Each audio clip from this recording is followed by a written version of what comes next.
The planning process for disasters in our community has involved identifying what are called emergency dispensing centers. These are locations where the civil authorities and the medical professionals can deliver to a population needed medication, immunizations, or examination and evaluations. So, in our community, the structures that we've identified are the ones that are big, are easily accessible, and those tend to be our schools. When the Worcester Public Schools came to the table with the other emergency management systems and discussed what would be required to have emergency dispensing sites, as they're referred to, we were told and it was determined that you would need a place that is centrally located, where you need to look at people arriving both in vehicles and would have the appropriate parking, as well as people having no type of transportation that could walk to a facility within a reasonable amount of time. We also have to look at the layout of each building that would be required to serve as an emergency dispensing site and have various types of egress and have obviously a lot of rooms available to do many types of pre-screening before the individuals coming to receive treatment could get that at the centralized location within that building. Also, we would need to have an infrastructure in place where we would have to have public safety vehicles on board. We would have to manage traffic respectfully.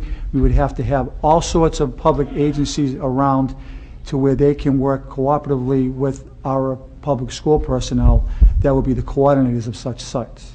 The idea to use the school system as a means to distribute vaccines or antivirals such as Tamiflu really stems from the Centers for Disease Control, their bioterrorism program that they implemented back in 2003.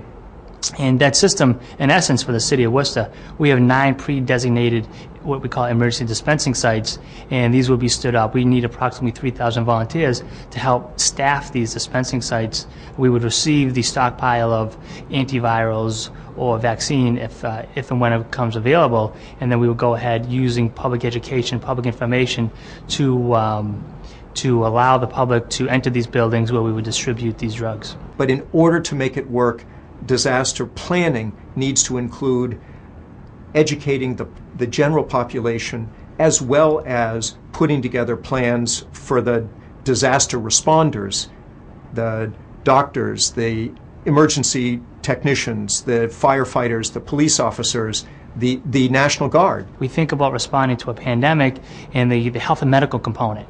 But what about all the social disruption that creates by not having enough food in the supermarkets, not being able to have power because the local utility companies, their workers are ill and they're at home. So those are the other instances that we have to start to plan for, and we start to pull together those organizations to start to talk about how they should be preparing their organization for a pandemic. I can't stress strongly enough the importance of citizens of the community to be active participants in this process. We are urging teachers and educators in the public schools to store food and to be prepared, especially for medical needs that they might have, for water, for canned materials and whatever. Yes, we are recommending that they do that. Some of the things that I've done to prepare is I started each week going grocery shopping and picking up just a few extra canned goods, some non-perishable foods like cereals, rice, cereal bars, granola type things, dry foods like crackers, some powdered milk, some canned milk. I was thinking of my daughter when I decided to get the canned milk. She drinks a ton of milk every day. I picked up some juices and some fruits, some vegetables. Then I thought about, well, if we have enough of food, what are we going to do in terms of if we got a cold? So possibly we needed to get some extra medicine to keep on hand, not just your average amount of painkillers or cold medicines, but some additional ones.